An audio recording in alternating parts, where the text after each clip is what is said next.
Hello and welcome to episode 5 of Worth the Wait.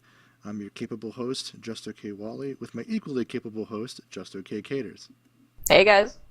We're here to pick out your top 3 picks for Kickstarter this week. I think we have a lot of games out there that still need exposure, and some of them are even having trouble exposing themselves, to use an interesting phrase. It's a weird way to put it, but yeah, I guess that we could help them expose exposure. Yeah. Helping people expose themselves is what I do best. Alright, so let's get right into the pick, should we? Indeed. Third pick this week is Spirit, and it's a pretty humble two-man operation. It is made by Holden Boyles and Chip Stanchiu. Sorry if I mispronounced your name. But it's an experience game. It's not really a gameplay combat game, you know, none of that. But it's more about like the music, the exploration, the experience. The story is about this retired old man who comes to live in this really beautiful, remote mountain town, and there are rumors of this magical temple, so he goes to explore it. Oh, it looks really nice. It looks kind of retro. Looks really nice. Yeah, it looks really retro. And their goal is only $4,000 initially, so that's pretty humble. That is very humble. And $6,000 will get them a sequel. Okay, cool. $5,000 will basically double the gameplay. So I think they're actually doing good as far as the gameplay goes, but the Kickstarter, I think that we have some slight issues that we would like to go into. Yeah, I mean, look at this thing. I mean, there's a demo, but you couldn't get the demo to work, first off, right? Or is this a different demo? I couldn't, but I don't know if that was my fault or if that was on them. But I could not get the demo to work. But also, this is it.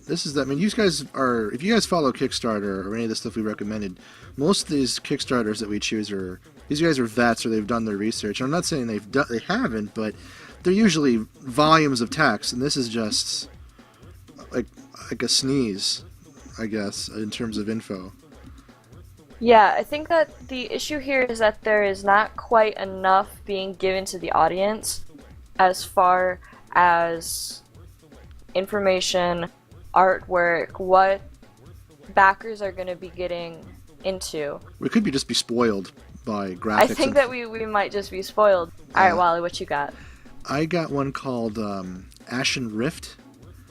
A man and his dog. Basically, it's your typical post-apocalyptic survival horror game adventure title, but there's a bit of a twist on this one because the narrative is ambiguous, but you uncover it as you adventure.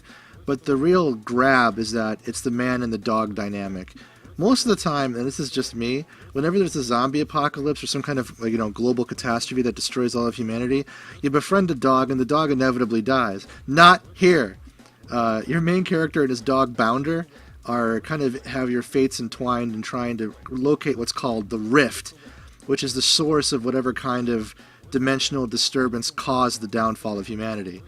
And so you and Bounder kind of venture out together to uncover what caused it while befriending what's left of humanity, both natural and unnatural.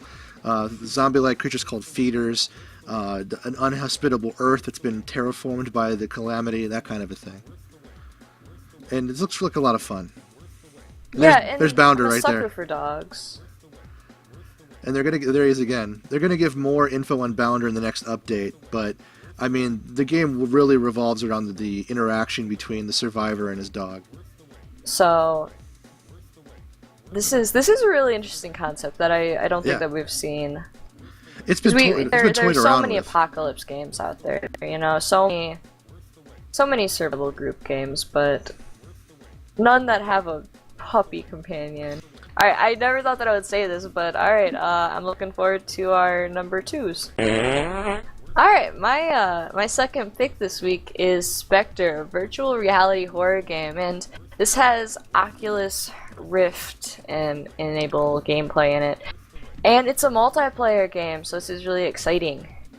It doesn't have to be played that way, but it just can. So the story behind Spectre is that you and some friends are kind of traveling in the forest, and you are in Bavaria. And you know, I have to be completely honest, Wally.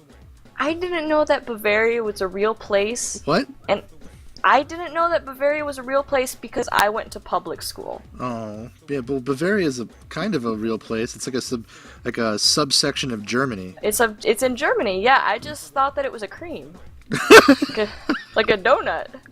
I love it. No, that's cool. By the way, I'm so proud of you for picking an Oculus Rift game. Oh, it's a theme for us, like one a week, right? None of us will ever own an Oculus Rift, and the odds of us, the odds of us ever playing an Oculus Rift game is so slim. But for some reason, we're just hooked. We'll live vicariously through these Kickstarters. Alright, so you wake up in this house and all of your friends are gone. Like, I don't know where they've gone, but they're gone, and so you have to go find them. It's kind of like Amnesia, and the Amnesia Dark Descent inspirations are really heavy. They're really apparent, but I love that because that game is so good. Yeah. And I love Amnesia. This is right up my alley. Oh yeah, and this game has its multiplayer. There's the scare. So I knew that was coming. In the multiplayer, it is also a sort of Left 4 Dead element in that you can play as the scary guys. Okay. It is called Seekers versus Spectres, and the Seekers. Is there a fear element here? Because I notice a lot of huddling down and shuddering. Yeah, the Spectres kind of can do this thing where they kind of create traps, they create illusions, they create the fear element, and then the Seekers have this light source that can blind the Spectres, can create an element of comfort for themselves. So yeah, cool. It's spooky. It looks cool. It looks like a good time with your friends. I finally got around to picking Galactic Princess, and we've talked about this before, but I just wasn't sure where it wanted to go in terms of its direction, because it seems to pull from a lot of different sources, and it's done tongue-in-cheek, which is probably the feather in its cap, is its sense of irreverent humor. But you just kind of go on an adventure in a land far, far away in space, and like you can customize your ship. Lots of things clearly can go wrong. Elements of the ship that is considered something that is wrong. Yeah, and notice how there's like an alert thing in the middle, and there's like a guy running around that's your crew. You'll have to be able to judge the health of your ship and the various things going on in your ship by actually looking at it and reading the actual screens in the various compartments.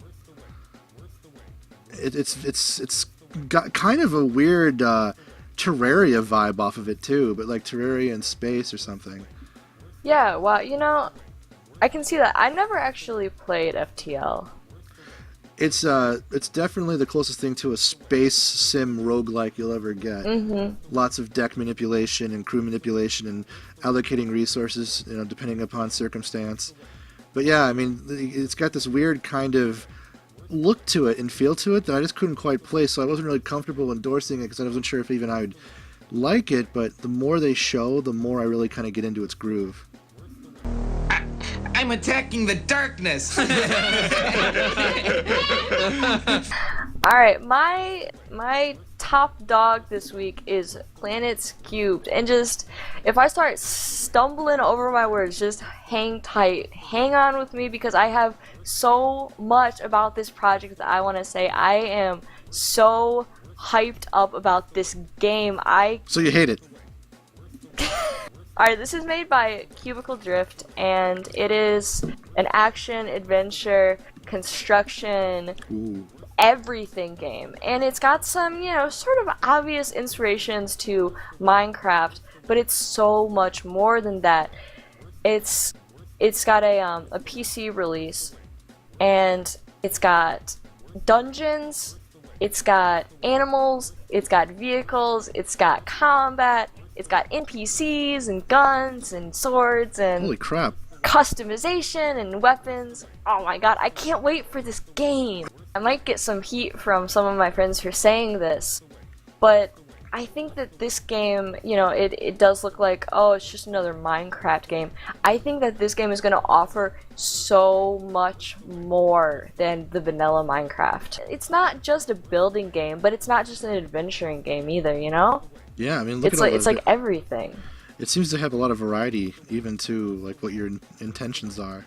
Yeah, it really does. And now they're planning to release what's called Planets³ Race to Space in 2015, and then 2017 is going to be like the full game, which is going to be Race to Space with like more enemies. Okay, yeah. Well, I'm glad we're here to talk about it. Hopefully, more people look into this game and give it the support it deserves, because they have a very ambitious goal. It's $250,000. They really do. But anyway, moving on to yours. Okay, cool. Now, mine isn't a game, and people are going to think it's lame, but I only did this out of homage to memories of playing Dungeons and Dragons in college. And one of the things that really made it was the sound. Now, I'm going to make a rare exception for this and actually turn it on for a second to give you kind of an idea of what this thing does. And it's going to be right here. Now. And it basically creates mood designed specifically for tabletop games. Done in 5.1 surround sound, and it just creates the atmosphere that gives body to the story being told. And you can kind of hear this kind of epic build to it. It's all very ambient, and it's designed for both space as well as classic fantasy environments. And I just absolutely love it. And I'm going to kill the music here, and then go into their first album as an example of what they're capable of for ambient noise. And this is for like situations when you're in a village, or if it's raining, or if you're journeying somewhere. Forest at dusk. And then there's also kind of walking through a stormy cave. Wind rustling through trees. And that kind of stuff. I can hear the crack of the wind through trees and that kind of thing. I just think it really makes or breaks an adventure when you're having Dungeons and Dragons, as the dungeon master helps explain as you're tearing through the haunted forest to hear the hooting of the owls, the ambient soundtrack beating along your path. Back then, all we had was a beat-up copy of the soundtrack from the game Myst, and that did the job. But when someone's actually professionally making something like this, you can't beat it, which is why it kind of gives me my plug. That this is great, but they should come out with expansion packs, like. Well, this is volume 2. Oh well, but I mean, the ambient sounds and everything is great, but you know, for people like me who, you know, say that you have an adventure that's going through, say, Detroit. Okay. So, I don't think that this is gonna have like gunshot sounds in it. Or sirens. Yeah, this is definitely... Does this have sirens? No, it does not have sirens. This is more of a fantasy thing. Now, they should make one for Cyberpunk, and that'll have plenty of sirens and gunshots and whatnot. But, cool. Well, have a great week, everybody. And, Kate, is there anything else you'd like to add? No, that's it. As always, it has been a pleasure, and we will see you guys next week. See you next week. Bye. Bye. Worth the wait, worth the wait, worth the wait, worth the wait, worth the wait, worth the wait, worth the wait, worth the wait, worth the wait, worth the wait, worth the wait, worth the wait, worth the wait, worth the wait, worth the wait, worth the wait, worth the wait, worth the wait.